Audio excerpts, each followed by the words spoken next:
process, and that as therapists and guides, we're holding space for the location of healing to be intrinsic to that person. And I mean, of course that is true. Like, you cut yourself and then you keep the conditions clean and dry, and your cells know how to knit themselves back together, right? There is an intelligence there. Welcome to the Mindspace podcast. I'm Joe Flanders. Thanks for tuning in.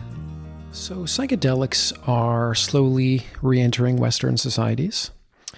And as far as I could tell, it's really just a matter of time and research and regulatory processes before we begin to see their full impact. What's not super clear to me at this point is just what the magnitude of this impact will be. I can see mental health clinics providing psychedelic treatments for a range of indications. I could see psychedelics being used more broadly to help people struggling with stress in their life, difficult adjustments, maybe even end-of-life distress. I can even imagine psychedelic therapies being delivered by regulated professionals in retreat centers and spas with carefully designed settings, a little bit like getting a massage at a spa that most of us do, or some of us do regularly. It can kind of be like a cross between a psychotherapy session and a Nordic bath experience, for example. And I genuinely think this will help people heal and collectively will become more well. It's harder for me to imagine the broader impact, something deeper or more transformational than that, even though there are many people who do believe there is a deeper transformation coming in our way of life, in our relationships, how we organize society. My guest on the Mindspace podcast today is Dr. Devon Christie, and she believes psychedelics have the potential to transform medicine. And she is definitely smart enough, educated enough, and experienced enough to really know what she's talking about here. So Devon is a family physician with a focused practice in multidisciplinary pain management. She's also a clinical instructor with the UBC Department of Medicine, Kundalini Yoga instructor, Mindfulness-Based Stress Reduction teacher, Relational Somatic therapist, MDMA-assisted and ketamine-assisted psychotherapist. And finally, she is my dear colleague at Numinus, where she acts as a special advisor on psychedelic programs and training. Our conversation covered how Devon got into psychedelic medicine in the first place and why she believes there's so much promise in this field, the psychedelic paradigm shift in medicine, healing mechanisms in psychedelic therapies, the role of neuroplasticity, mindfulness, the default mode network, and mystical experiences in healing, why Devon believes somatic relational therapy is an ideal approach for psychedelics, some profound insights from a near-death experience that she had, her own healing journey, recovering from chronic pain, traumatic brain injury, and PTSD, and how psychedelics can change the world and some of the risks along the way. I really enjoyed this conversation with Devon. It's rare to find someone who can be as broad and as deep as she is in this space. And so I hope you enjoyed as much as I did. Here we go.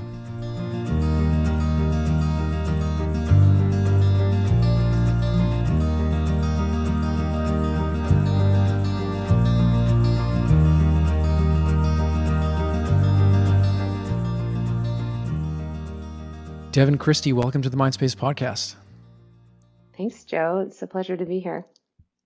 How's the day so far? You know, it's a rainy day here in Vancouver, which I also acknowledge is the traditional territories of the Musqueam, the Squamish, and Tsleil-Waututh people. And yeah, just so feeling grateful to reside here and grateful for the rain. I have a mural outside my building that says "No rain, no flowers." Yeah. So it's a typical October morning in Vancouver. Nice. So lots to talk to you about. Feeling really grateful to have you on the show here because I don't know that many people that can go as deep and as wide on psychedelics and related fields, and actually other things that other interests that we have in common. So I'm just really excited about this and grateful that you can make the time. and just a ton to ask you about. And why don't we just dive in? Is that okay? Yeah, let's do it. I'm looking forward to our conversation and the opportunity to do this with you, Joe. Cool, cool. All right, so let's start with the kind of more generic opening. Like, what do you do professionally these days? hmm Well, these days I spend my time between working at a chronic pain clinic here called Change Pain, where I see patients who struggle with chronic pain, a lot of trauma, a lot of mental health overlays, and that's my clinical practice as an MD. And then the rest of my time, we're working together with Numinus, and my current role is the senior lead of psychedelic programs.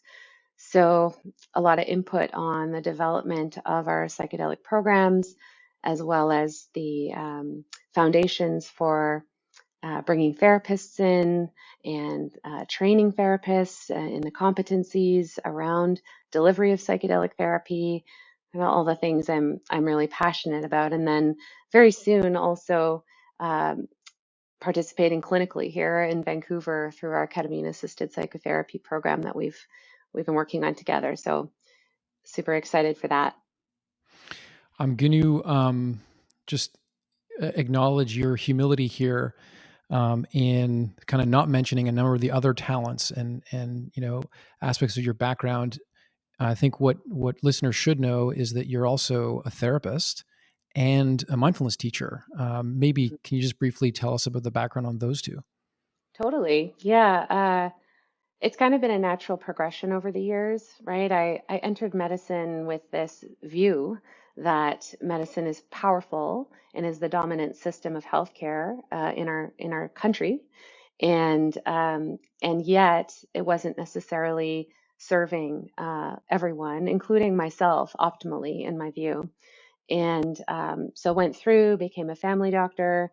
And then once I was through my training, I kind of got to training in other things that I feel are really important to be incorporating in tangible ways into what our healthcare system offers people.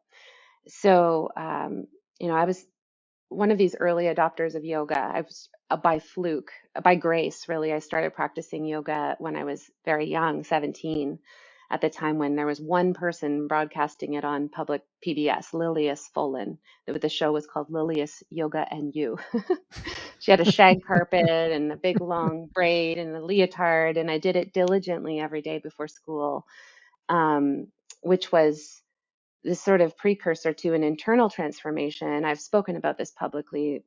I suffered at that time with both anorexia, bulimia, some depression, and that's why I say it's a grace. I found yoga because it kind of got me on a path of coming back into myself, into my body, and even on a spiritual path and finding myself, and I've spent the rest of the decades of my life on that path. And so once becoming a doctor, it was like, well, I really need to find a way to bring that lens to people, because it certainly helped me. And then I became aware of the John Kabat-Zinn's work and the actual evidence behind the mindfulness-based stress reduction program, and that it was being taught and certifications offered through leading institutions. So that I thought, that's it. I want to train in that. And so then began offering mindfulness through that program.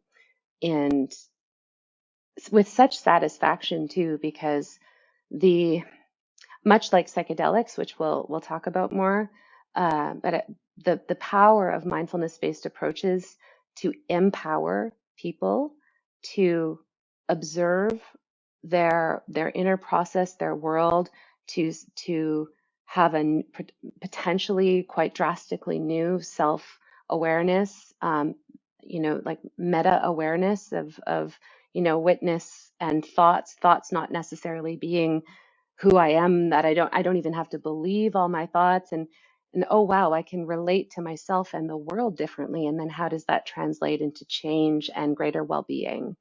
And when people got that, it was like, that's probably the most powerful thing I can do as a doctor. Mm-hmm. It's such a drastic departure from come to me and I'll prescribe you stuff that you'll take that'll kind of make your symptoms more tolerable or something. Um, Recognizing that in family medicine, most of what we see is chronic illness, things like chronic pain and things that, where medicine shines is emergency medicine care, right? Like, and acute management of things, and of course surgeries when they're needed, and that. So yes, the mindfulness piece has been really important, and then I also came across trauma work, and it just added this other perspective.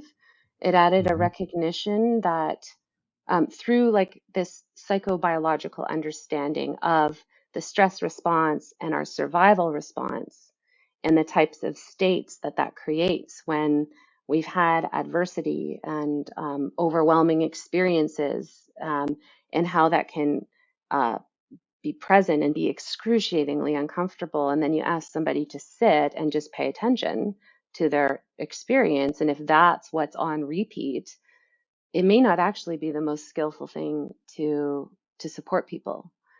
And so that kind of led to, well, I need to investigate trauma and trauma healing and how to be more skillful in that. Um, and it sort of coincided with discovering the work of MAPS and the work with MDMA and PTSD. And I was so inspired by that also fueled me to become a therapist. So I did a 2-year certification in relational somatic therapy, which is a very much a trauma-informed approach, very much understanding our nervous system and how it interacts with our emotions, psychology, and behaviors. So yeah, there's definitely those two elements as well. Thanks, Joe, for going a little deeper there.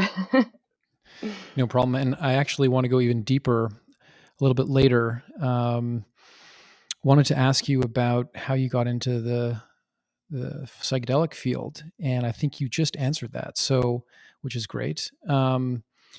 I'd like to kind of broaden out a little bit and talk about psychedelics generally, and then hopefully steer us towards some more, maybe a little inside baseball on the work that we're doing, and like, just getting into the weeds of the expertise that you have, and that we're trying to bring to the community of people that want to be healed through these modalities.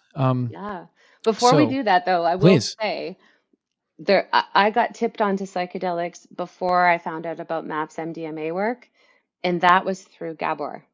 Mm, So I went to a yes. conference called Spirit Plant Medicine, and it was at UBC. I saw a little ad for it in a local magazine, and Gabor was actually one of the physicians that kept me going through medical school, because I thought, oh, I read When the Body Says No when I was a medical student. And I thought, oh my goodness, okay, there's an MD out there who's put things Hmm. together this way. He recognizes that mind and body are not separate. And so, of course, I signed up to go hear him talk. And Hmm. then I arrived at this conference, and he was talking about his work with ayahuasca with people with substance use disorder.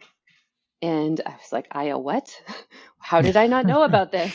Uh-huh. And so that was just, also just peeled back, opened up a whole avenue of, I'm a very curious person by nature. So that really kind of got me interested. And shortly thereafter, I learned about the work of MAPS too. Hmm. Yeah. And were you doing psychedelics diligently in the mornings before school as well, or? No. Yeah, that was, I mean, I have certainly had my personal exploration since that time, and my goodness, how grateful I am. I mean, to be alive at a time when um, these trailheads and pathways are even opportunities to explore and to find kind of safe pathways to do that. And like with ayahuasca, for example, I traveled down with Gabor to Yalapa, Mexico, and really learned, sort of sitting beside him, how he facilitates the work and prepares people and helps people integrate their experiences, and had my own deep experiences in that setting. And yeah, it's been hugely informative and also deeply healing, like layers and layers of healing and Mhm. understanding. Yeah. Cool. I'm glad you mentioned Gabor because, as you know, he was on the Mindspace podcast as well. And obviously, just a powerhouse of a human and lots of very important ideas that seem to be having their moment right now, which is cool. But also raised a Absolutely. bunch of questions for me that maybe we can get into if we have time today. Cool. Okay. So I think you've touched on this, but maybe we can just take it again in case there's more you want to say about it. But I think you and I both believe that psychedelics have the potential to bring about very, very meaningful change in our healthcare systems, maybe even more broadly than that. Why do you think there's so much promise here in mental health, or maybe even health more broadly? hmm Yeah, there's a lot of ways I could go in answering that Yeah. question. I mean, the first thing that comes up is just this notion of a paradigm shift, where, in my view, what psychedelic assisted psychotherapy proposes is that uh, we can have the intention of uh, helping individuals to heal, to Hmm. deeply heal from mental health conditions, from, chronic illness, and that the location of that healing is inside them. We talk about this concept of an inner healer or innate healing intelligence, as part of preparation of people going into these experiences, to trust that that's there and to allow that to guide the process, and that as therapists and guides, we're holding space for that, the location of healing, to be intrinsic to that person. And I mean, of course, that is true. Like, you cut yourself and then you keep the conditions clean and dry, and your cells know how to knit themselves back together, right? There is an intelligence there. But I think what our broader system has sort of conditioned us into uh, perceiving is that we need to be fixed somehow by external people, or modalities, or surgeries or drugs, people that know more than us, and there's this almost, um, not like a victim, but there's just less empowerment, I Yeah, think, more in that passive or perspective. something. It's much more passive. Yeah, and I think the way our system is set up is it almost kind of encourages that. So it's this active, you're the source of healing. We're going to create the optimal conditions, do our best to do that. And so that to me is really powerful, empowering, and I think will lead to a lot of um, support for motivation and health behavior change. And so that's, just one aspect of the paradigm shift. Another is, as I mentioned, with respect to how much I respect Gabor and his work, is just this breaking, quitting this view that comes from biological reductionism, that you know the mind and the body are separate, and that it's all like, Western medicine is very materialistic, and there's a lot of benefit from that. We've learned so much. I mean, it's amazing how much we understand our cellular biology, and yet it parses things apart and creates, silos of specialties. For example, where this doctor treats this system and this doctor treats this system, and it's all very focused on the physical. So there's all these kind of discrete uh, categorizations, and people get many different diagnoses and go to see many different specialists for each of those separate things. Yet, when you really zoom out and take this more systems approach, which I actually didn't mention as well, I'm certified functional medicine practitioner, which is a systems biology view. It's like, actually, no, it's all interconnected. We're alive ecosystems, and mind and body are absolutely intricately, simultaneously co-arising. They can't be separated. I have a thought, that thought is producing chemicals that are influencing my state, so I really see that psychedelic assisted psychotherapy is going to um, really support this awareness of the approaches that are targeting our emotional well-being and our nervous system regulation and our mental, what we term mental well-being, will translate into physical, like positive physical outcomes. Because we know, and this is again in Gabor's work, stress is just this common, or the stress response is this common underlying factor between a multiplicity of different expressions of illness, whether we call them mental or physical. So I'm really excited for that and for the ways that as we continue to research different applications of psychedelic assisted psychotherapy, that we're going to see and learn how much more broadly this type of intervention may be applicable. And the final tag on to that is to actually support more systemic funding for psychotherapy in general, psychedelics aside, right? We already have evidence for that. We already know that if people have access to psychotherapy, they visit their family physician less. There's psychotherapy is as opposed to pharmacotherapy for mental illness is the research shows that it likely has much longer term benefits, is more impact on quality of life for people rather than just symptom management, and that people prefer it and there's less side effects. So even if psychedelic assisted psychotherapy can also just usher this change in our system to bring parity to approaches that support individuals' mental well-being, that would be a win in my perspective. All right. I don't know if this is going to land, but we'll give it a shot. What do you say to people that maybe hold a more traditional view of physical health? And they listen to you and they say, "Oh, Devon, she's so lovely, but like she's got this pie in the sky naive view that's like, if we all just feel better, we'll all be well." Right? Like, what do you say to people like that who aren't convinced of the evidence that you're seeing? Yeah, I mean, I do my best to articulate in plain language the the rationale, that's based in science, right? I mean, science is one lens, but it's definitely the lens of truth that the dominant culture in our society really trusts. So, yeah, people may not have an understanding because there's so much science that doesn't trickle down and make it through to the awareness of healthcare providers, even, never mind the general population.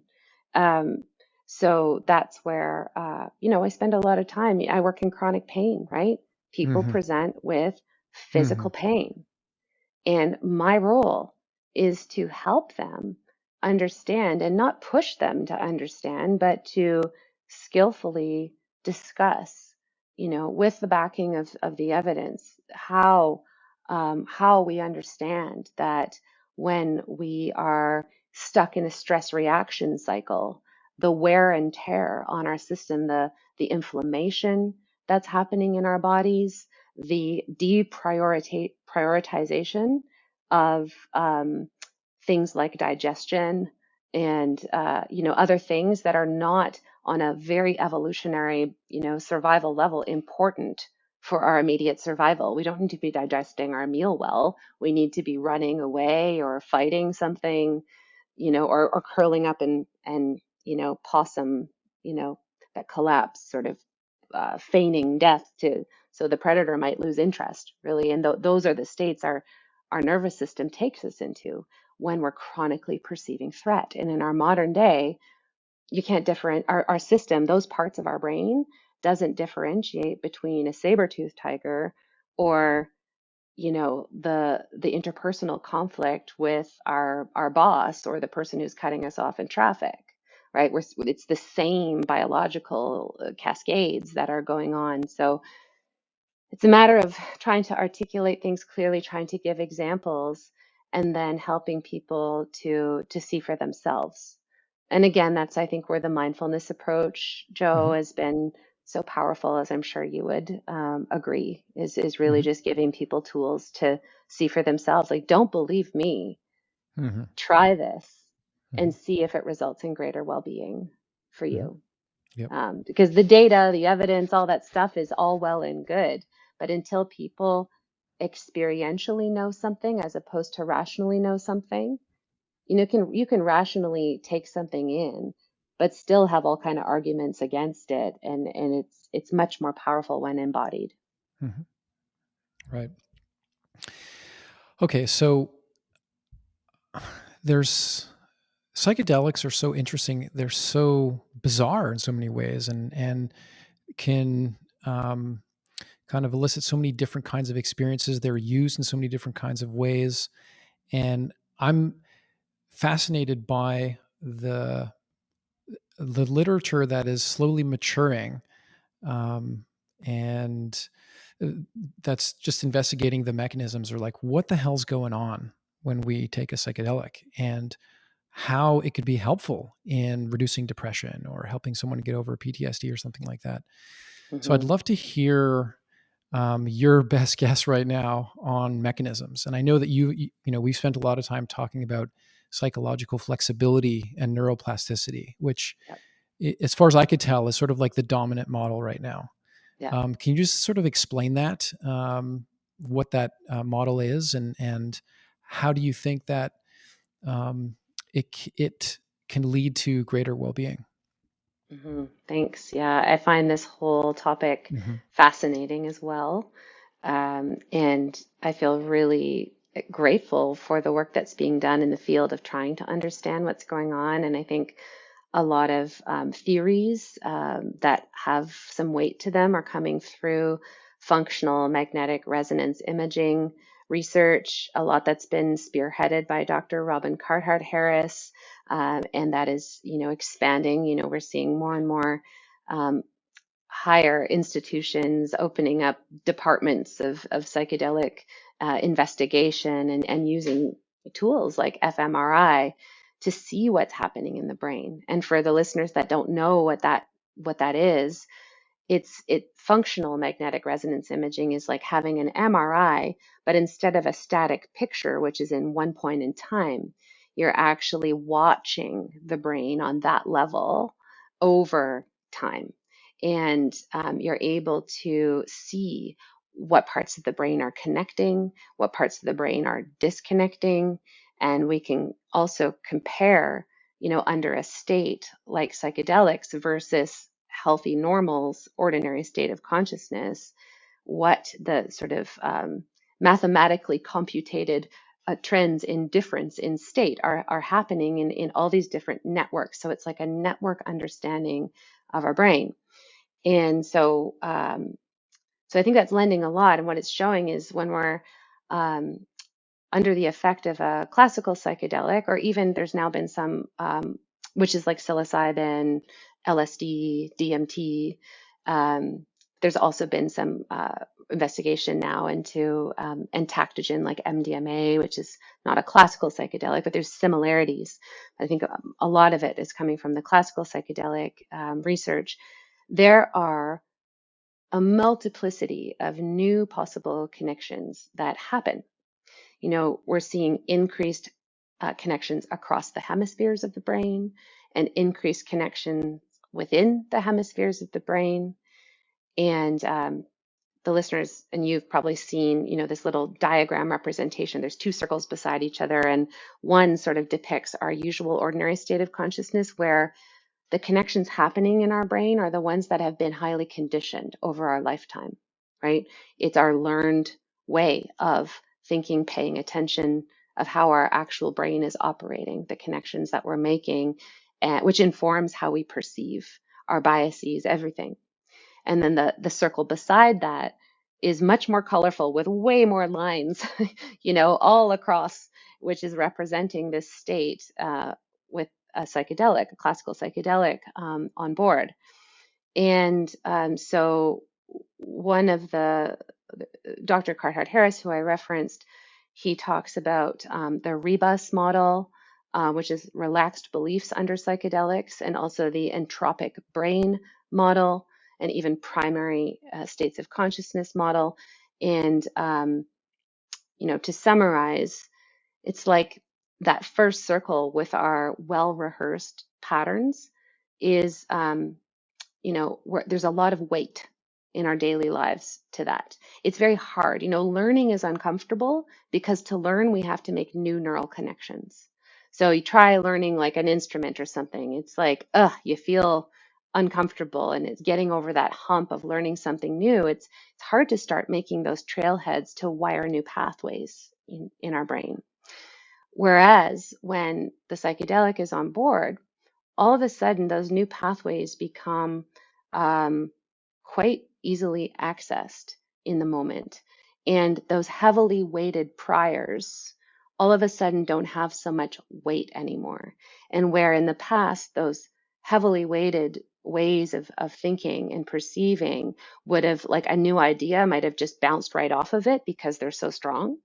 It's like that new idea can come in and send ripples and so it's really creating this opportunity to perceive differently. And likely this is what is explaining how new insight, like aha kind of insights, can emerge in the acute effects of psychedelics, because all of a sudden these ways that our brain is connected are kind of broken down, and then there's a new repertoire of connections that are accessible.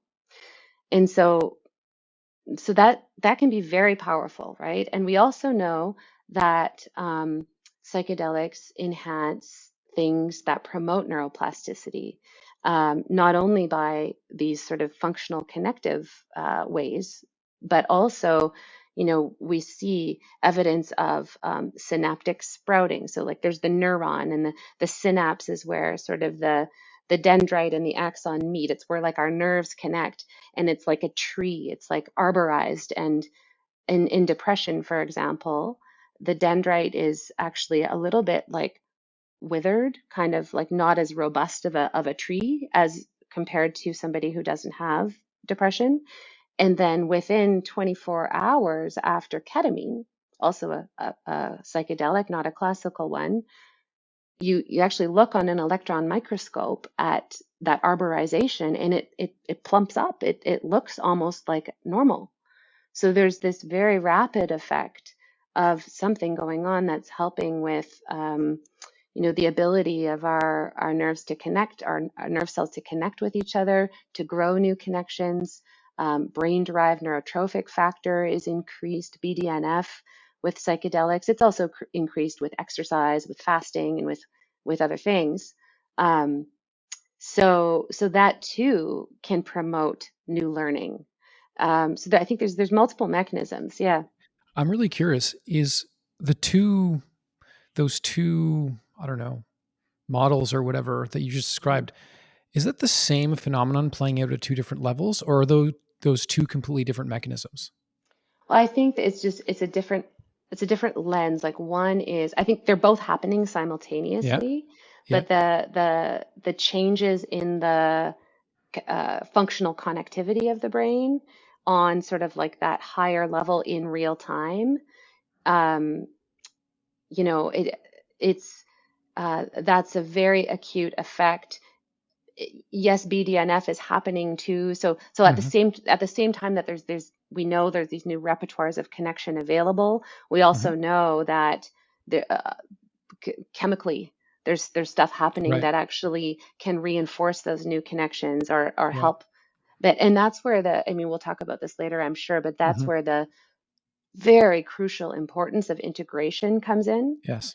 Because, if you pick up an instrument once and play it a few times, you might get a little better, but then if you put it down and then don't return to it, those new pathways they're gone, right? It's what fires together, wires together is essentially neuroplasticity. You got to keep going down that trail again and again. So where the acute effects of psychedelics can create this profound possibility, it doesn't mean it's going to last, right? Hmm. And Yeah. um, that's where it behooves us to support individuals to actually meaningfully engage, committed actions and in line with the maybe new values that they've clarified through the new insights that they've had. So yeah, that's all kind of Yeah. some of the mechanisms. There's other Yeah. elements too, but I'll just pause there.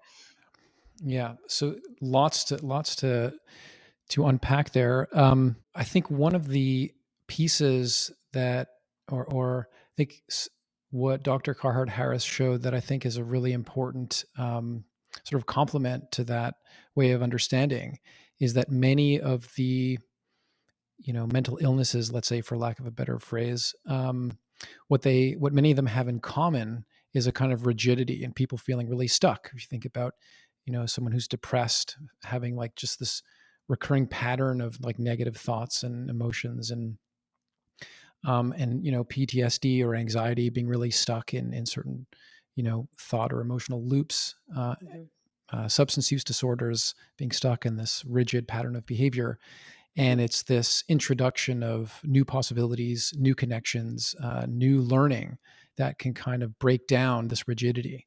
And I think that's what we mean when we talk about psychological flexibility. So you're introducing the possibility of new ways of thinking, feeling, and acting with the psychedelic. But of course, all we're doing is opening up new possibilities. And how someone actualizes those possibilities during a psychedelic experience and after an integration is actually open to a wide variety of things. And so this is where the psychotherapy is so important. Set and setting is so important.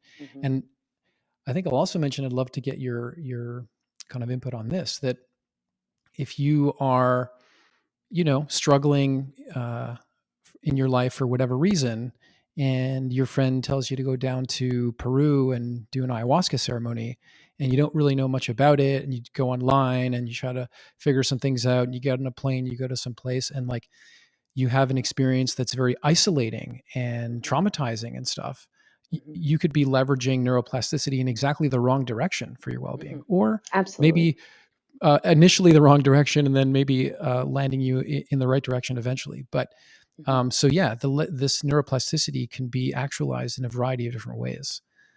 So yeah, how do you think about, as a therapist, as a psychedelic therapist, how we're taking advantage of that neuroplasticity?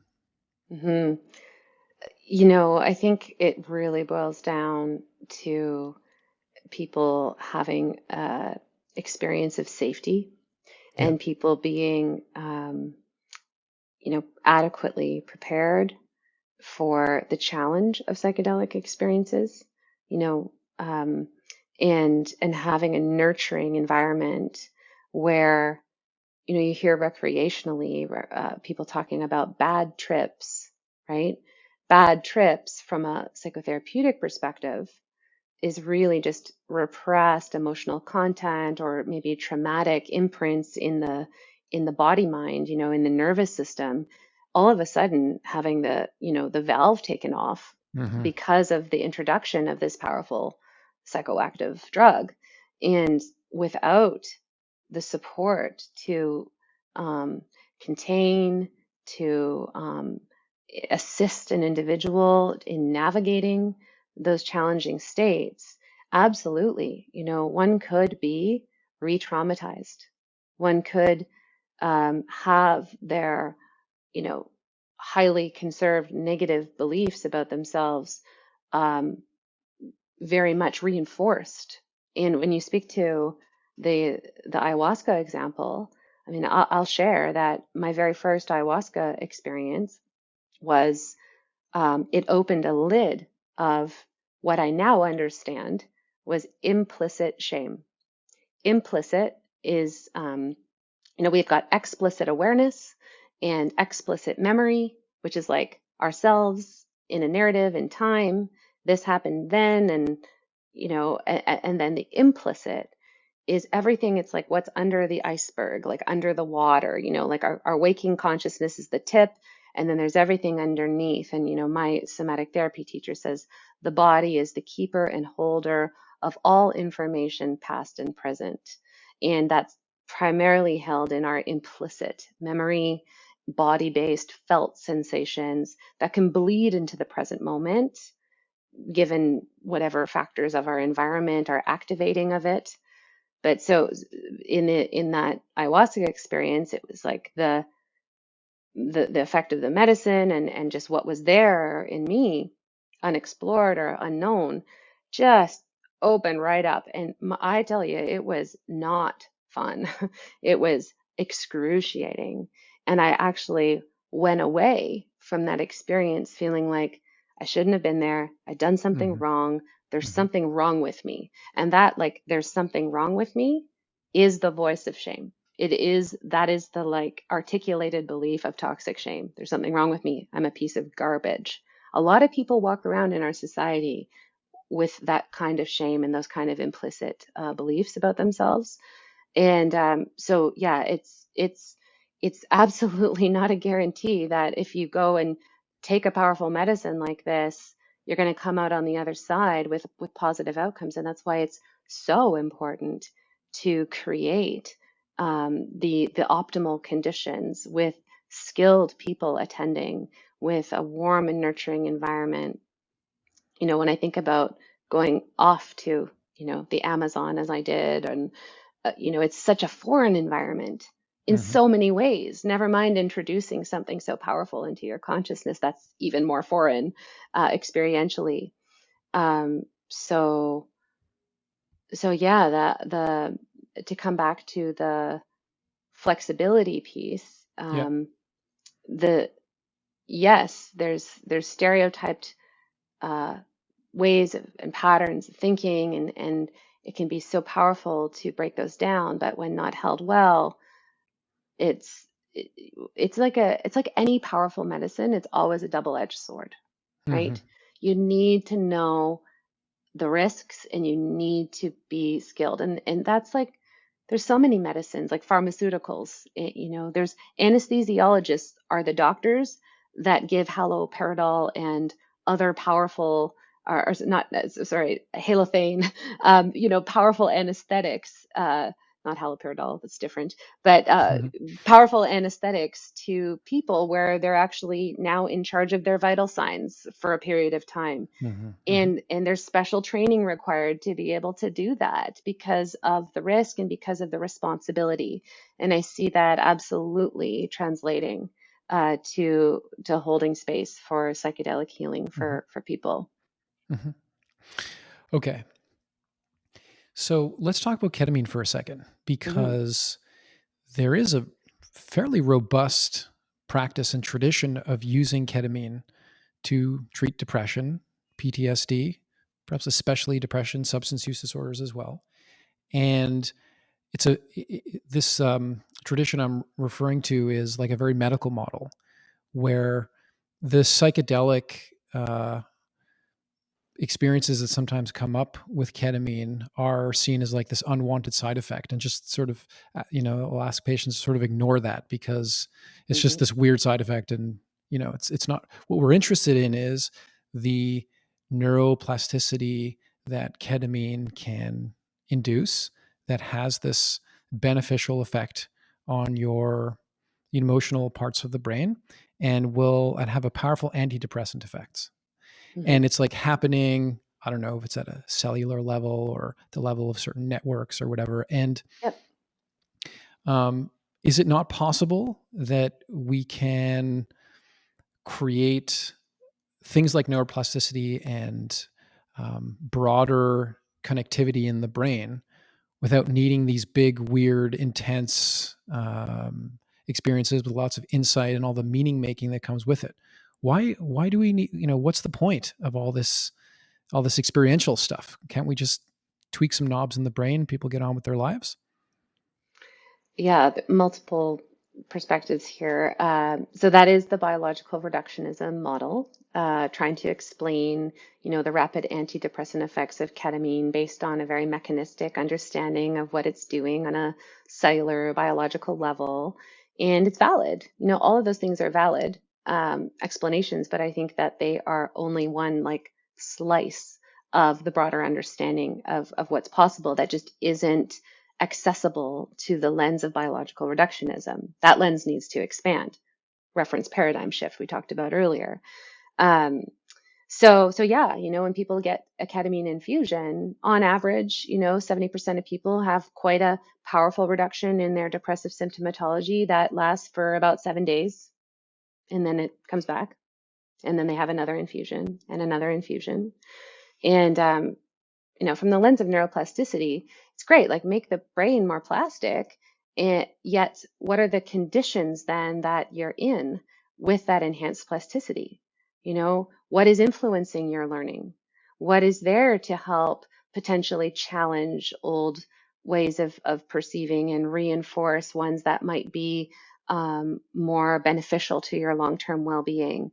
And this is where, it's hypothesized that when we add psychotherapy, when we add a rich context to those powerful biological effects, that we might actually see longer benefit, because it's really about enhancing learning. And it's fascinating to me. There is sort of this sprint happening to Mm-hmm. find psychedelics that Yeah. you take a Yeah. it'll have the same effect in the brain, but take away all these pesky psychedelic side effects. But there's already published literature that meta-analyses that show that the intensity of the actual psychedelic experience, that mystical states of consciousness, unitive experiences, all of this, the intensity of that is predictive of positive outcome. And what primes a person to have a mystical experience, for example? Well, there's research on that too. And we're learning that having a state of openness and trust going into the experience will influence that, the ability to surrender. And some of those are personality traits, like trait openness, for example. So maybe someone with higher trait openness is going to have more likely to have a mystical experience. Yet psychedelics actually show that they can shift personality constructs. People who have psychedelic experiences, we see, have enduring increases in trait openness after the experiences. So, but we can, through preparation and what we do skillfully to help people learn, like, well, how do I surrender? You know, and that might look like in preparation, going, difficult experiences might come up. I'll be right here with you. It's can be really helpful to turn towards it, see it as a door to go through. Use your diaphragmatic breathing that we've taught if it's bringing up a lot of intensity, and that all of these things to help people kind of have some tools or some awareness ahead of time to then enter in and with surrender, with openness, and yeah, and then that really leading to the propensity to have these, I guess we would say, more positive and less challenging psychedelic experiences, which with both, there's still positive outcome, but there's more when people really do go to those kind of deep mystical states, which also depends on dose too. So I really think that, well, even with ketamine, actually, there's been research also that's shown that the effectiveness of ketamine for depression is increased by the depth of the trance-like psychedelic state that a person has. So this whole thing about it being a pesky side effect is just, I think it's not really informed at this stage, but it's a hangover of just this dominant way of sort of understanding and seeing how we think drugs work and what side effects are. And I think an overall overarching fear of that is natural, right? There's the fear of death and there's the fear of losing your mind, right? Mm-hmm. And we are very naturally more comfortable in our ordinary state of consciousness. Non-ordinary states of consciousness represent the unknown. So does death, and also going crazy. Those are like the two fundamental fears. So it's natural, I think, for there to be some like pushback against things that put us into states that are not our status quo as an individual. And then, on a collective level, kind of what it ends up looking like is, not wanting to go to Vietnam and, protesting wars, and, the overarching collective status quo ends up getting questioned when we start expanding beyond the status quo of how we're perceiving and thinking. So I don't think, I'll be interested to see where the research goes, if compounds can be made that have like similar neurobiological effects, but nix out all of the meaning making psychedelic stuff. My hypothesis is it's not really going to go that far, or the potential will not be as great, but it remains to be seen. Right. So I guess you're not going to invest in any companies that are doing drug discovery for this sort of thing. It's interesting because the number of drugs that actually make it all the way through phase 3 and approval is minuscule. It's like Right. probably 1% or less than 1%.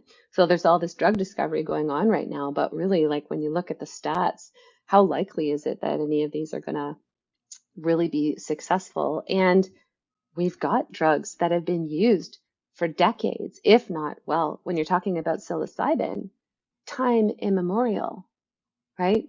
Acknowledging indigenous use through ceremony as a sacrament for healing, divination, in very carefully constructed settings, and in that enriching culture, and being something very positive and revered in societies, in traditional societies that have incorporated psychedelics in their culture. So yeah, I think we've got LSD. I mean, it would be nice if LSD was not 10 hours, 12 hours long. If somebody could cut that in half, that would probably be beneficial. Though, with psilocybin, 6 to 8 hours, I think that it actually, there's companies that are trying to make a psilocybin that is actually like 2 to 3 hours in duration of effect. Or even if they tried to do that with MDMA, for example, to like shorten the effect.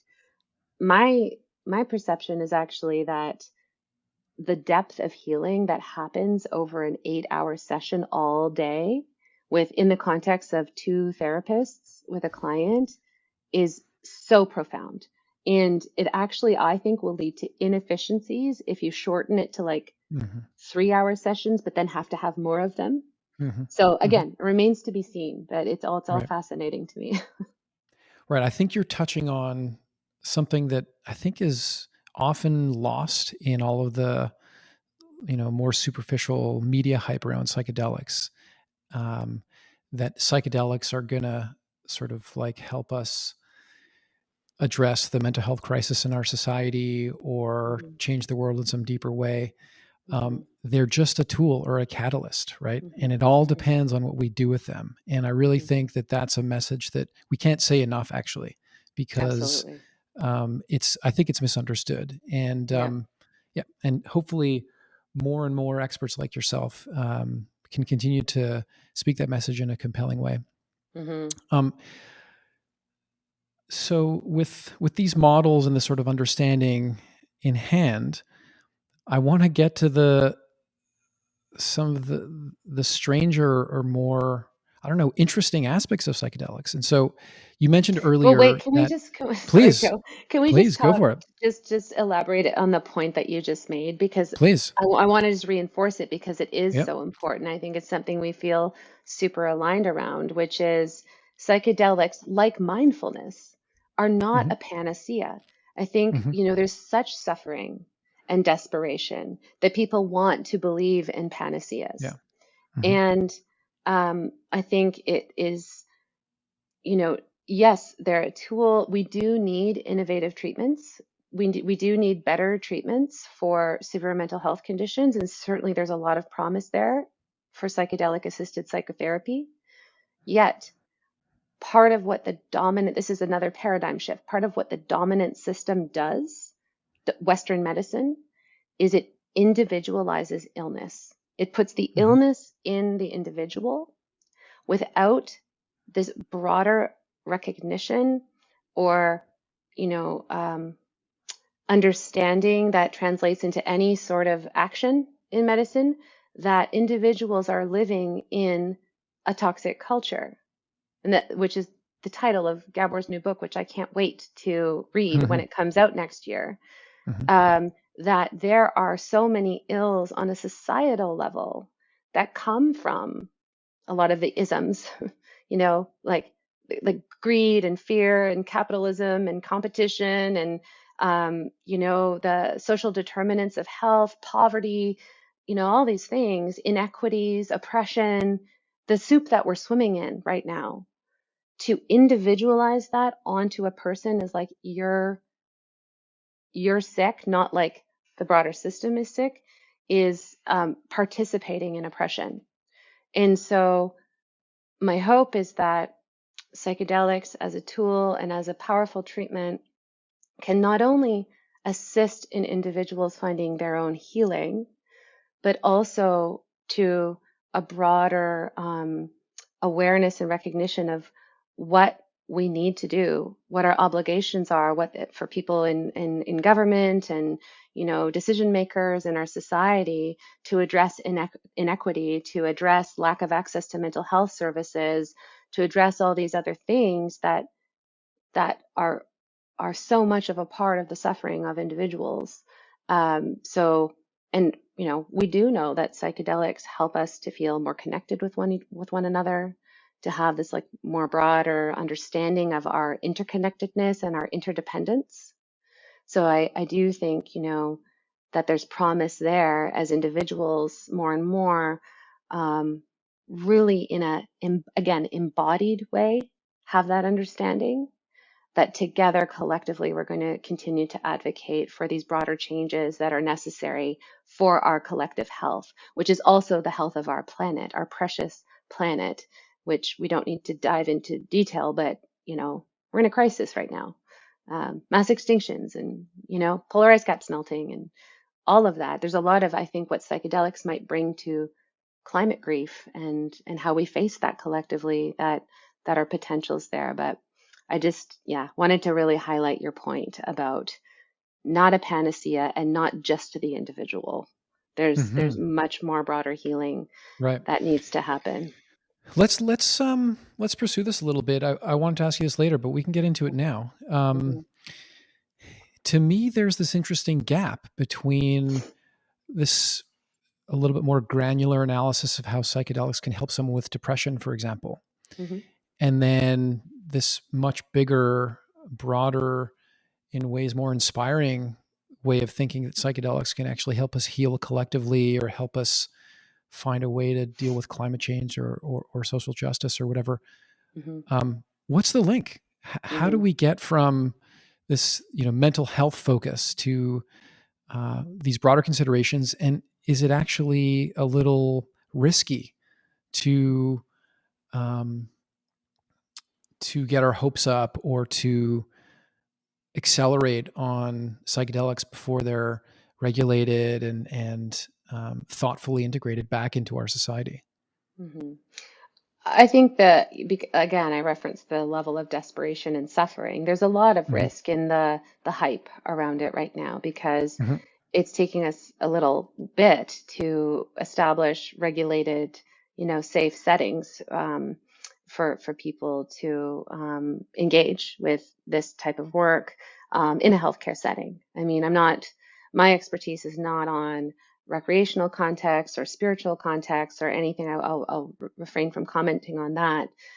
So yeah, of course there's risk. Yet, I think it's David Hawkins.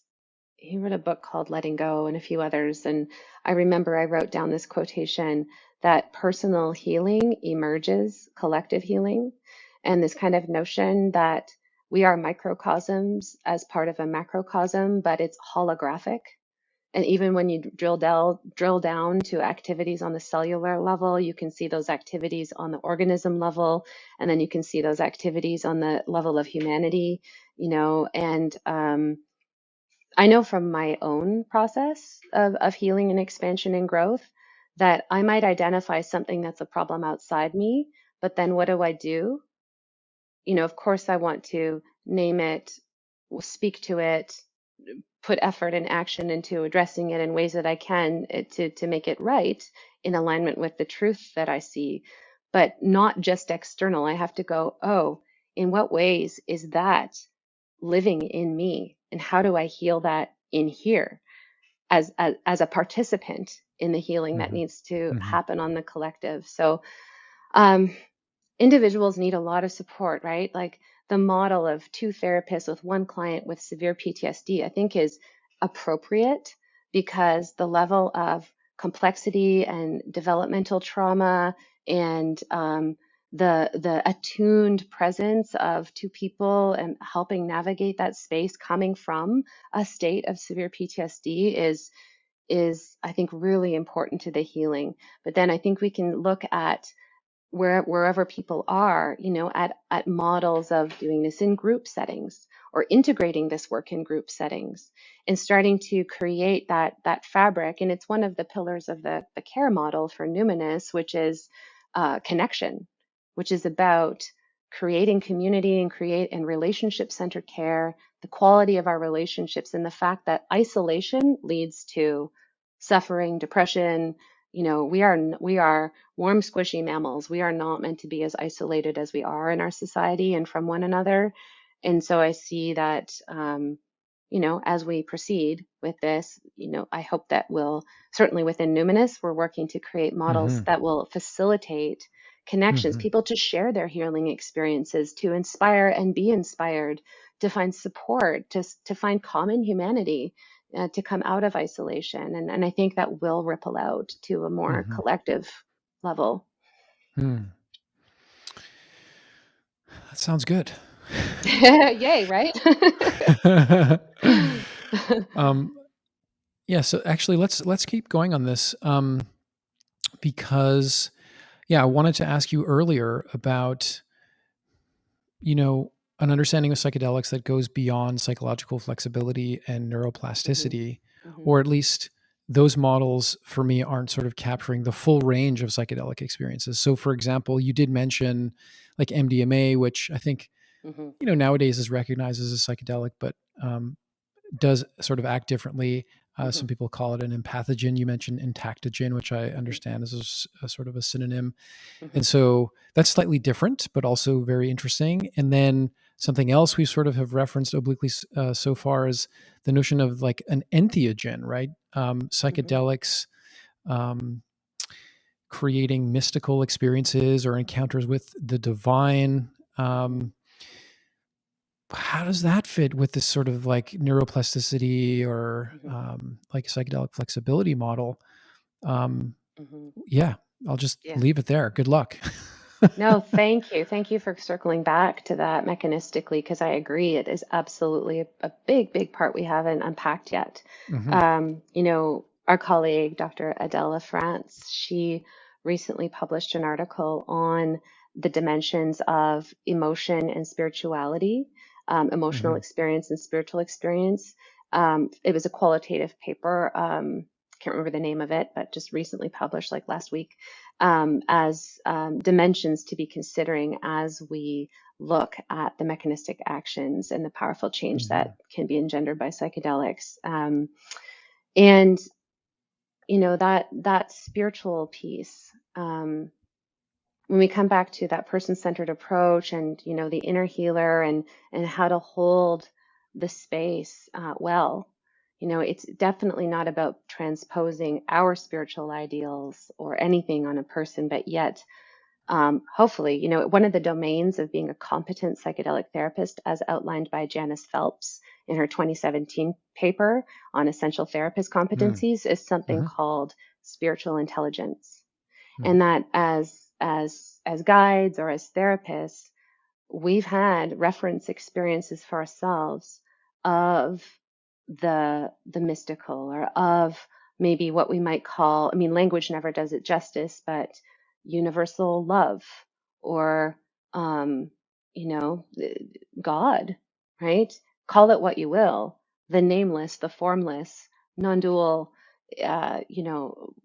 that having had some reference, some taste enables us that we've arrived at personally, enables us to hold the space that all other beings, by their very nature of being an alive human, might have their own version of this type of awareness.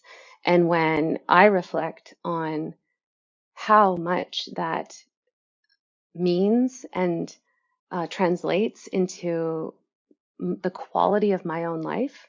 One of my mystical experiences was actually a near-death experience. I was capsized out of a raft in Thailand in 2019 in a class 3 or 4 rapid, got tossed down, and then all of a sudden I wasn't moving anymore, and all the water was moving over me, and the surface of the water was way above my head. And I went through the whole process of like struggling to survive, trying to get myself unstuck, realizing that wasn't happening, all the way through. And What happened? What happened? Well, just for the listeners to not be concerned, they had a safety kayaker. They saw where I went under. They figured where I was pinned. The kayaker had to, in the rapid, maneuver onto the rock that I was pinned against, get out of his kayak and pull me out. And he had to make a Oh my couple of God. attempts. But, in the time that it took, I was literally, it was like strobing. It was like experience stratified, and there was the animal body struggling to survive. And then there was this emotional plane where I was feeling tremendous grief about my mother and my father and all the people who loved me. And also this disbelief. I had just graduated from family medicine, about to start my career, that like, I'm dying now, Ugh. and then, but this kind of strobe-like effect of peace that started to strobe more and more until the strobing became consistent. And I think that's what a lot of people feel, is like this white light or whatever. And then my awareness in that moment is, oh, it's all a dream. And then the second awareness, that was that only love is real, and that my body was going to be gone. Everything I ever did in my life, all the stuff, everything, it's dust. It's all a dream.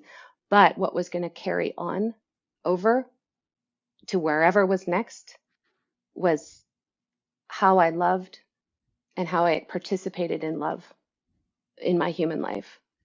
And so, profound. I mean, that guides my life now. And we know that psychedelics can engender this level of a profound experience for people that can be personally meaningful. To me, that was deeply spiritual.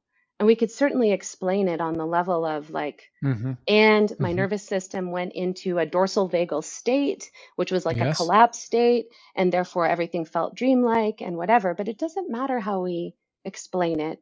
It's what stayed with me. And I think that's,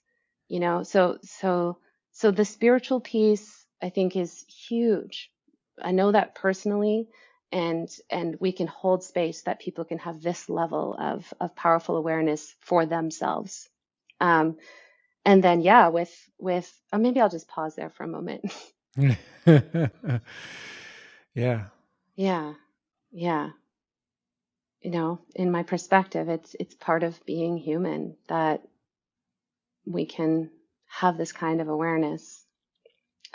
Yet the layers of suffering and trauma, and neglect and interpersonal abuses and just pain can make it so painfully difficult to remember these types of truths.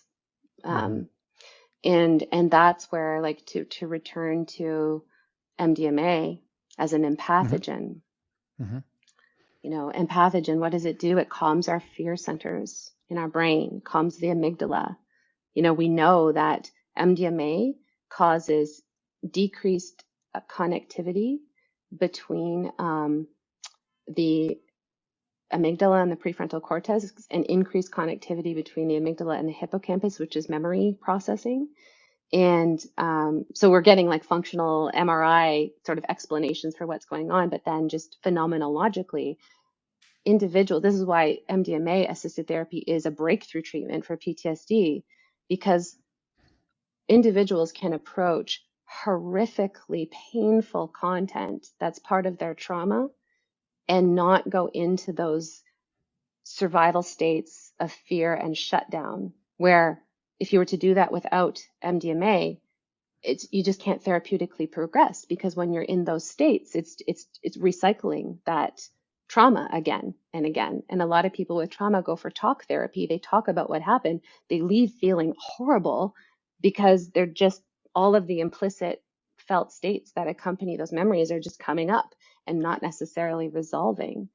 And so when you have MDMA, that's enabling not only to access that sort of content in this much more approachable way, and the emotion that is attendant there, it's also increasing self-compassion, trust with the people that you're with, and then this tremendous ability to be witnessed, in that.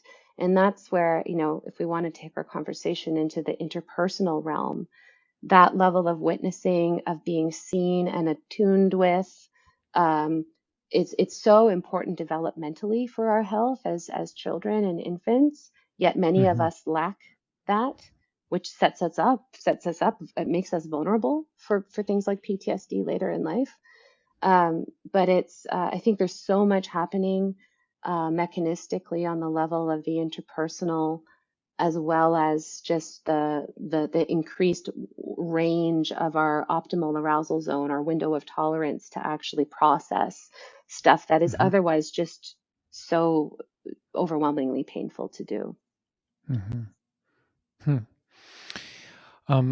Let's come back to entheogens in a sec. Let's stay with the empathogens.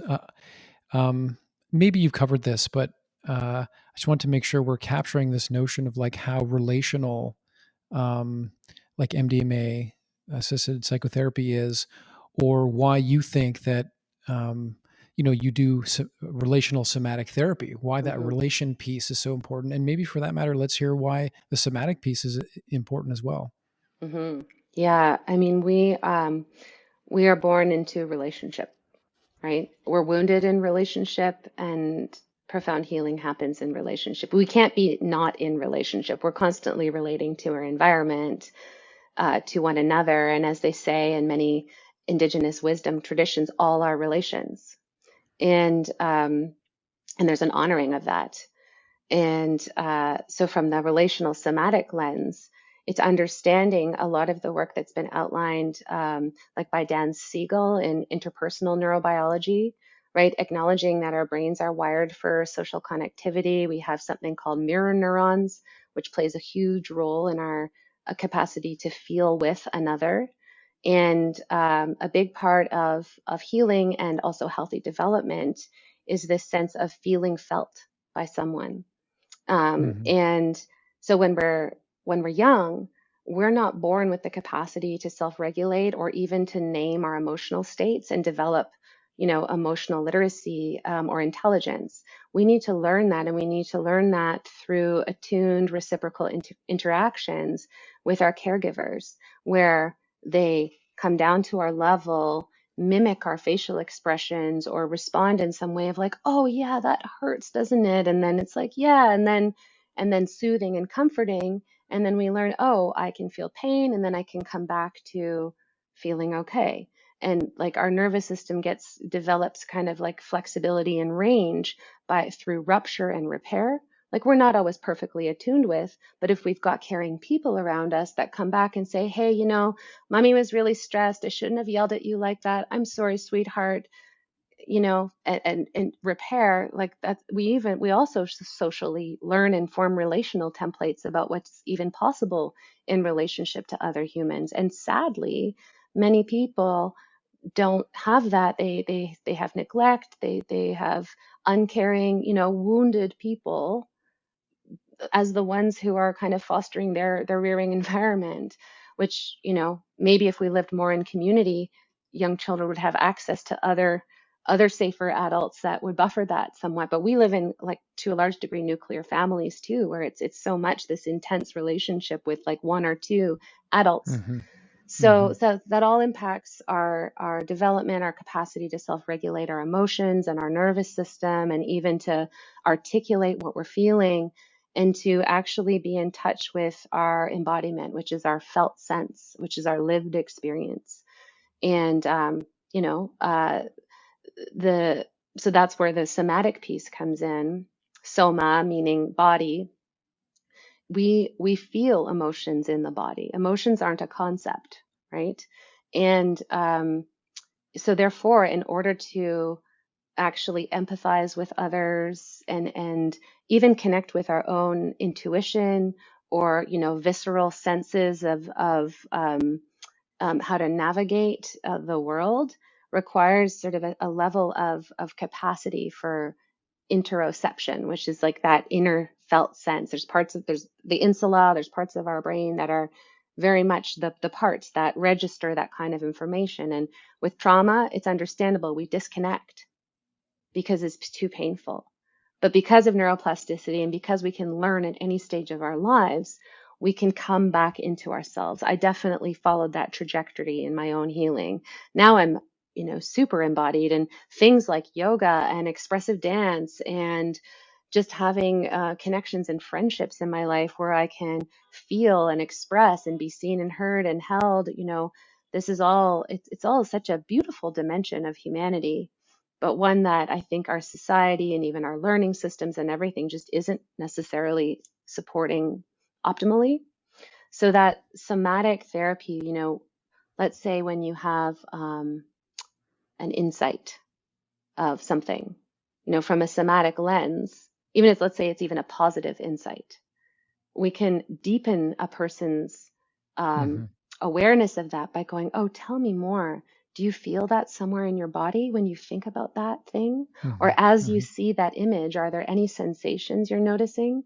And it starts to help connect that wiring and also bring that experience into an embodied, really lived experience, which I think has the potential to stay, to Mm-hmm. really anchor and then be Mm-hmm. returned to consciously over time.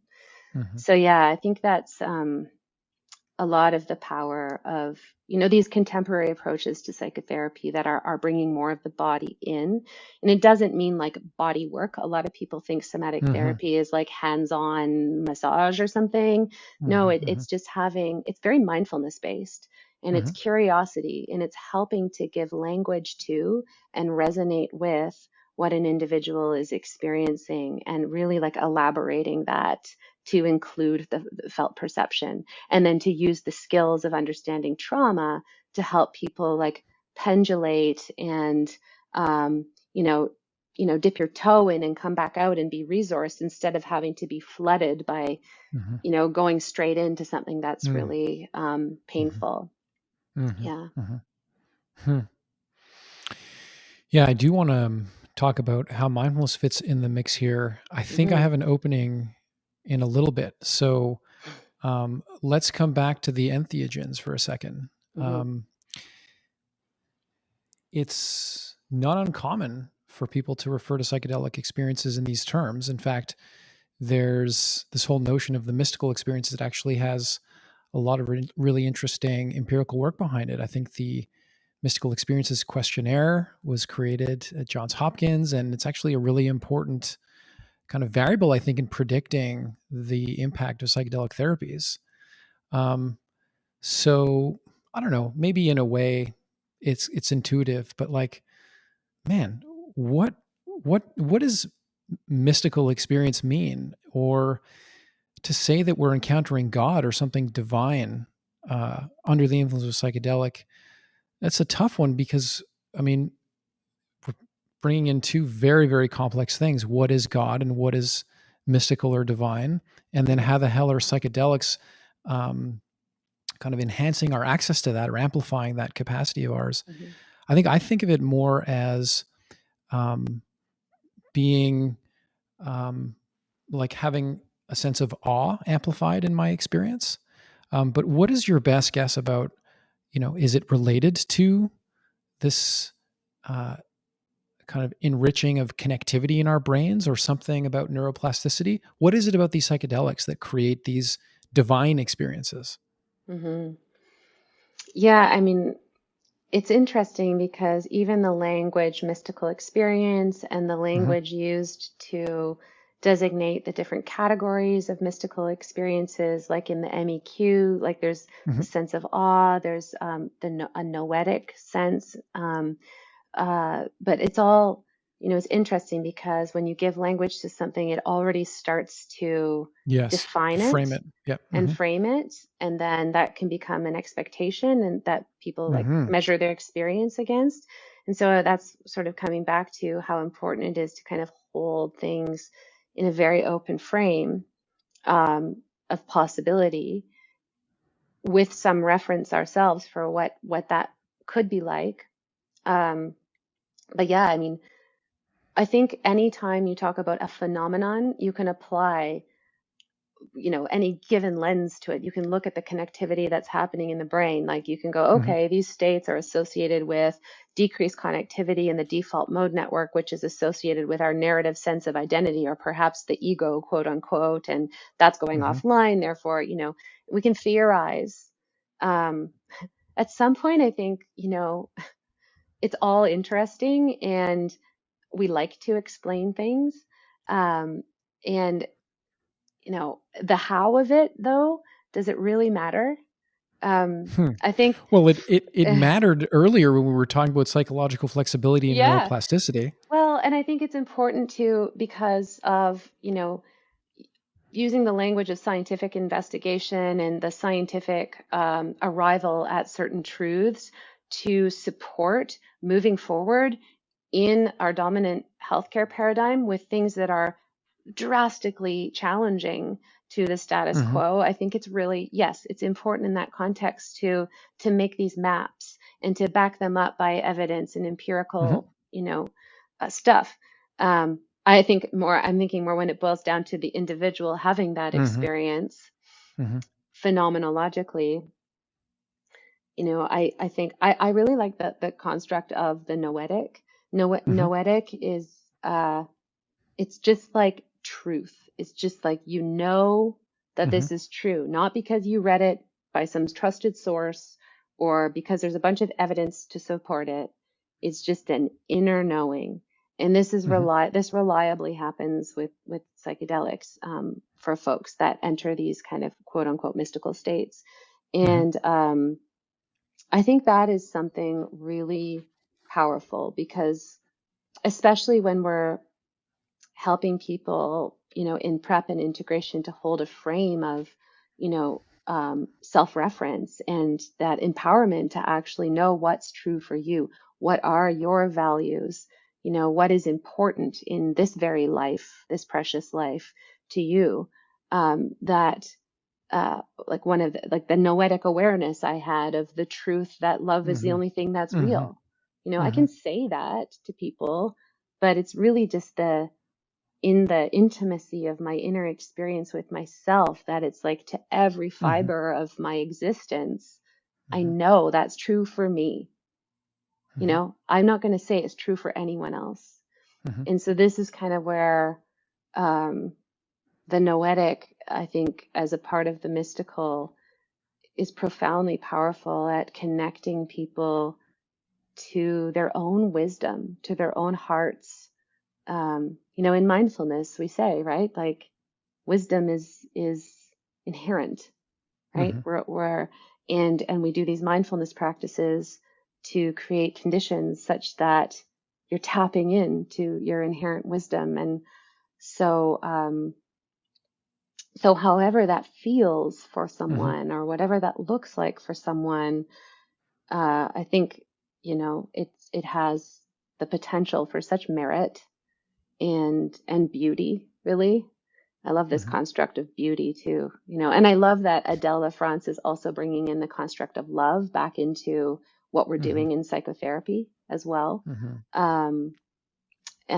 So, but yeah. So knowing that in 5 years, if anyone ever listens to this at that point, I'll sound like a cave person. I can't help but indulge this impulse to actually speak to my own sort of mystical experiences and some attempt at a map about what's going on in some vague sort of neurobiological sense. And I also think it's intimately tied to mindfulness, which I think we could kind of jam on for a second here. Mm-hmm. You know, this notion of the reducing valve. I think it was Huxley, Mm-hmm. um, in the sense that we sort of go about our lives with a very, very, very like simplified, impoverished, reduced experience of the infinite amount of information that our brains could be processing at any given Which is time. very practical. Exactly, exactly. Mm-hmm. If you walk around being like completely blown away by how gorgeous the tree bark is every time you pass a tree, you're probably not going to be able to pay your mortgage or eat or whatever. And yet, psychedelics kind of strip away that inhibitory sort of control of our senses and our meaning making.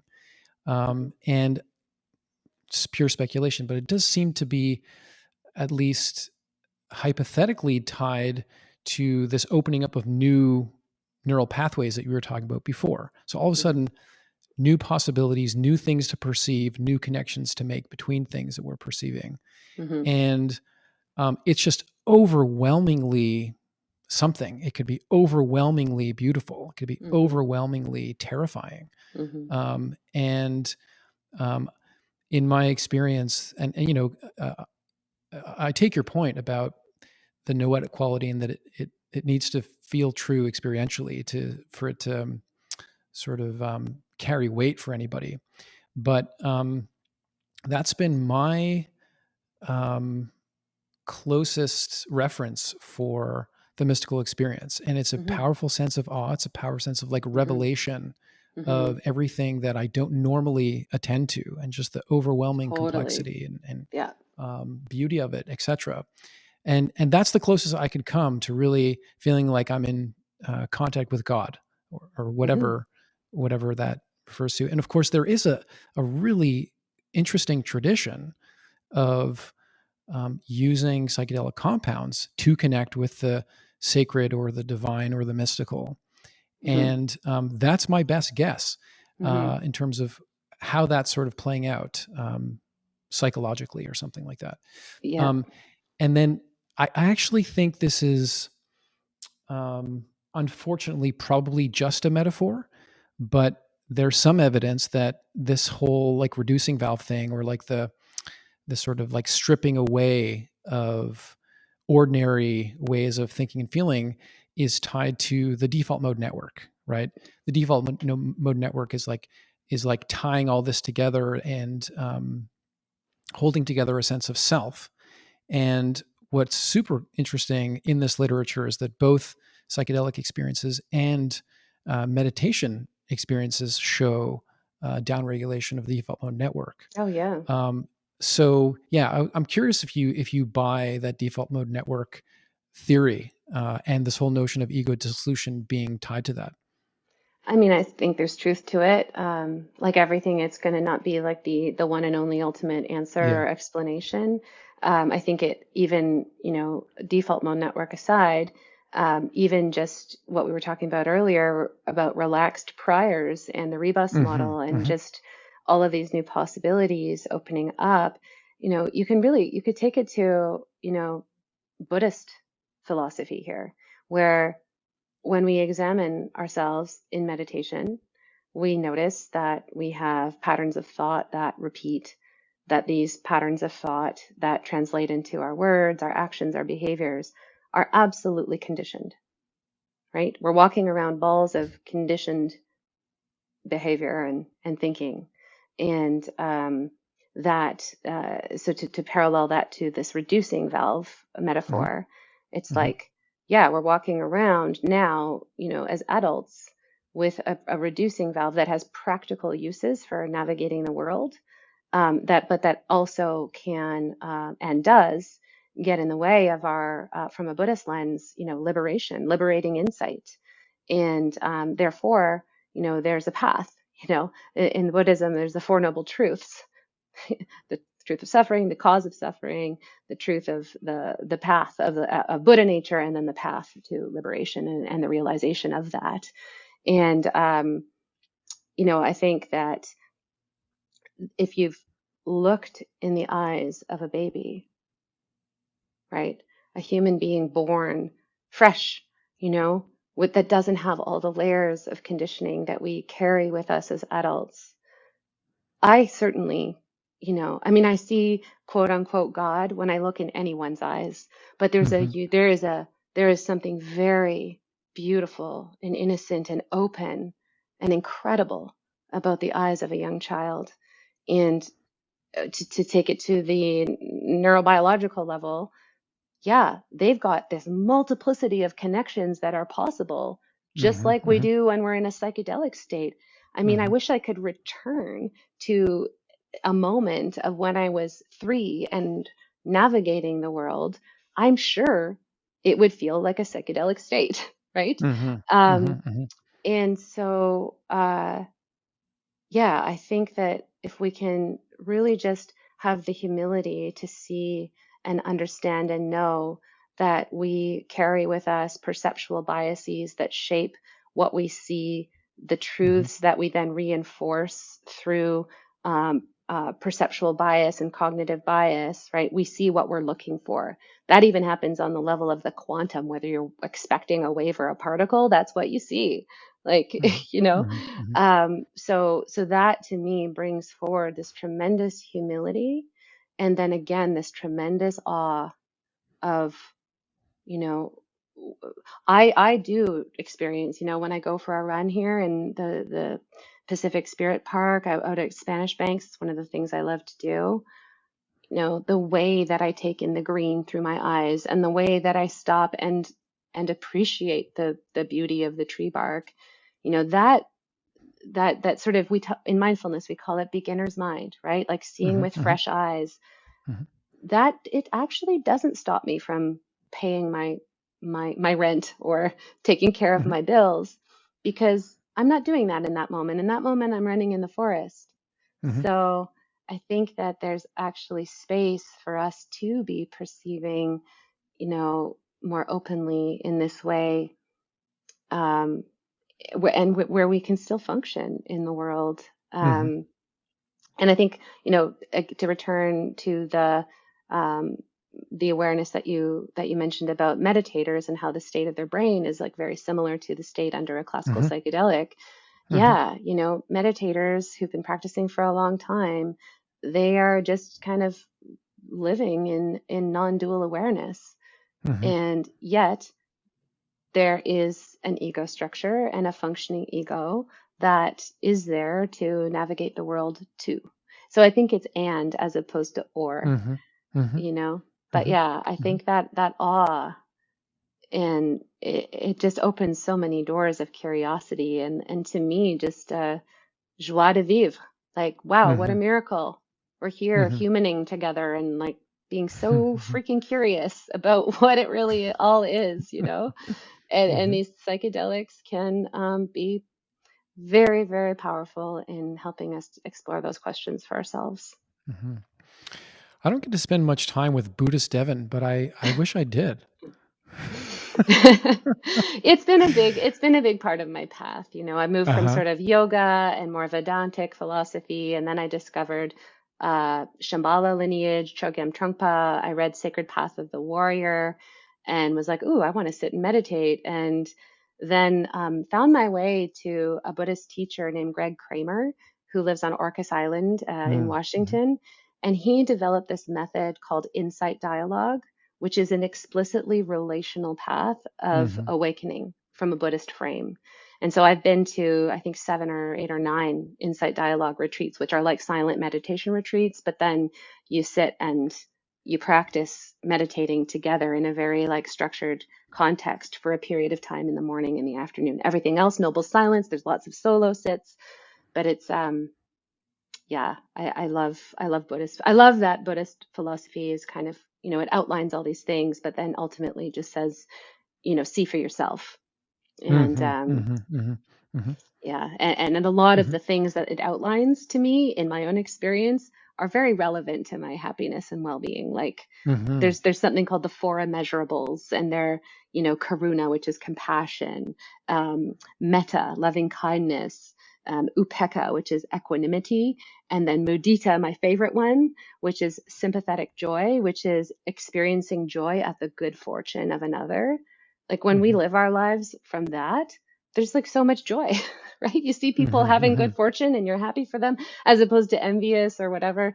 So all of the stuff I've tried on from my Buddhist learnings has always resonated. Yeah. Yeah. Cool. Yeah. Listen, we're coming up on an hour and a half, and I'm sure Oh, you've got a wow. lot of other stuff to do today. And I'm Mm. just really conscious of your energy and that you've given us, and just that don't want to, pull too much of it or deplete too much of it. Maybe one last question. Is that okay with you? Sure. Oh, All yeah. right. And I don't feel depleted at all. In fact, Joe, I'm just so Yeah. happy for our dialogue. Yeah. It's enlivening. That's awesome. This has been awesome for sure. Appreciate it. Um, so, you and I are both mindfulness teachers, and, um, have a lot of conviction about, and you've made it very explicit in our conversation, just how important it is as a tool and as a way of being, and something really great that we can teach our clients and patients. Mhm. Can we get a little more granular and tell me, what is it about your mindfulness practice, or anyone's mindfulness practice, that's especially relevant for psychedelic assisted psychotherapy? Mhm. I think that mindfulness can be such an important contributor to set, right? The Mm-hmm. mindset. I was fortunate when I first experienced any kind of psychedelic. I was already a meditator. I already had Mm-hmm. established and practiced mindfulness, had already had practice in observing pleasant, unpleasant, finding my way to kind of navigating both without getting, pushed off my center too far. So I think that can be a great aspect of preparation, even just this notion of being curious about experience and observing our embodied experience of all the dimensions of experiencing that we learn that we are experiencing as we practice mindfulness meditation. So definitely can be helpful in preparation. And then certainly it can be a practice. There are many practices that people might do, but any practice kind of done mindfully in alignment with the things that people really want to anchor from their experience, their learning and healing with psychedelics. Um, Mindful practice can reinforce just the continued capacity to be curious about our experience, to Mm-hmm. investigate, to stay present to our emotions as they come and go.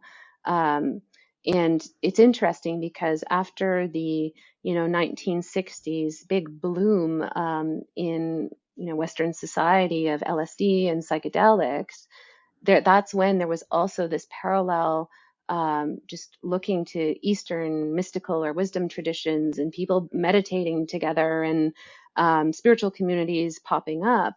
I think many of us, who are, white settlers, that have come and colonized to Turtle Island, I think many of us are almost like cultural refugees. I certainly haven't felt very connected to the traditions of my ancestors in Scotland and England, and therefore, opening to all these new dimensions of my being, and looking for a kind of a framework for that to land for me.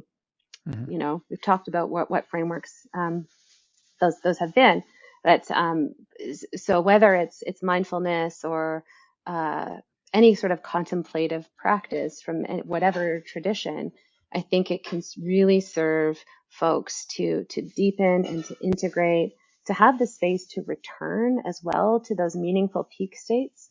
People can get addicted, or Mm-hmm. Mm-hmm. really want to just go back to that state Mm-hmm. when they were under the acute effects of a psychedelics. But when you really sit and be present and be curious and invoke, can I remember even 10% of what that was like in my felt experience? Mm-hmm. And like return to that and recognize that it's still there. It hasn't gone anywhere. And Mm-hmm. the relevance of that to me is actually still present. It's not like I have to go back to it. I think mindfulness and contemplative practice can be very powerful for supporting Mm-hmm. people to Mm-hmm. really stay connected and grounded to what they learn and what they value on the other side of these peak experiences. We talked about that, the fact that, we could take this neuroplasticity in any variety of directions. And you talked about psychedelics not being a panacea. There are a lot of risks, and there's a dark side, right? And we heard a little bit, an example of a bit of a dark side this fall. It's two very well-known psychedelic, like seniors, Aaron Grossbard and Françoise Borzat, involved in a scandal with one of their trainees, crossing sexual boundaries. I just wonder, like, what's your kind of point of view on this, and in particular, this notion that we might be involved in collective psychedelic stewardship here, that there's this precious opportunity, and risks, pitfalls on all sides. I wonder how you see that, and feel free to go into as much detail about that scandal or any other that you see fit. Yeah, well, I think I would just prefer to speak in general terms that in any helping profession where there's a power dynamic, which is any helping profession, there's risk for abuses of power. So, psychologists and counselors and psychiatrists and doctors and all these individuals have historically, unfortunately, taken advantage of their power and enacted heinous abuses on the vulnerable people that come to them for help. And so it's nothing new that psychedelics is kind of bringing to the surface the risk involved when you have power dynamics, right? And so therefore our efforts need to be around protecting the vulnerable, ethical guidelines.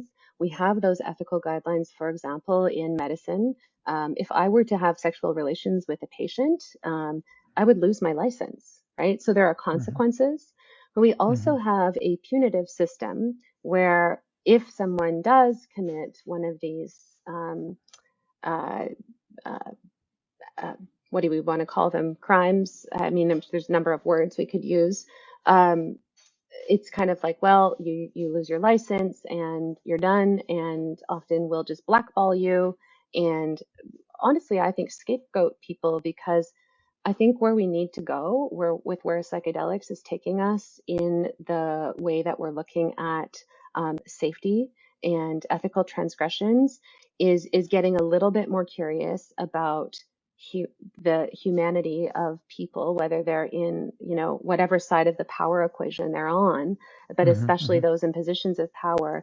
And what are the vulnerabilities there? And what are the ways that that person has not had the support they need to make the right decisions in navigating a certain circumstance? What is unhealed, and what is the dialogue about what we might learn, and more of like a restorative justice process, and also just not being so black and white about it when it happens. So again, psychedelics take everything to the penultimate level with respect to a person's vulnerability, which is why I'm so committed in my role with Numinus and the programs we're developing and the therapist training to really help the therapists and people in those privileged positions understand the nature of the vulnerability here and the nuance of how to hold yourself in integrity in that container.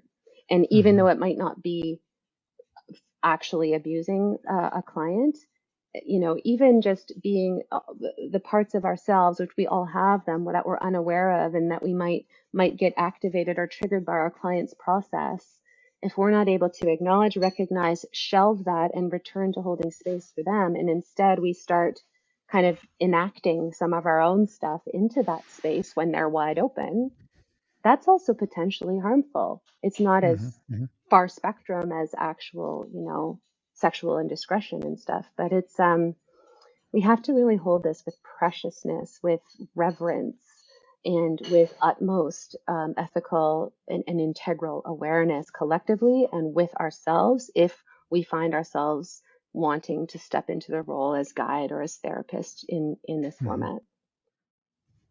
Cool. Thank you for that. Yeah. Thanks for the question. Okay. Why don't we leave it there? Lots of other stuff to do today. Appreciate it so much. Thank you so much, Devon. My pleasure, Joe. So nice spending time with you today. Likewise. Thanks for watching this episode of the Mindspace podcast. To get more episodes, you can subscribe on this channel or go to your favorite podcast platform. Thanks, and be well.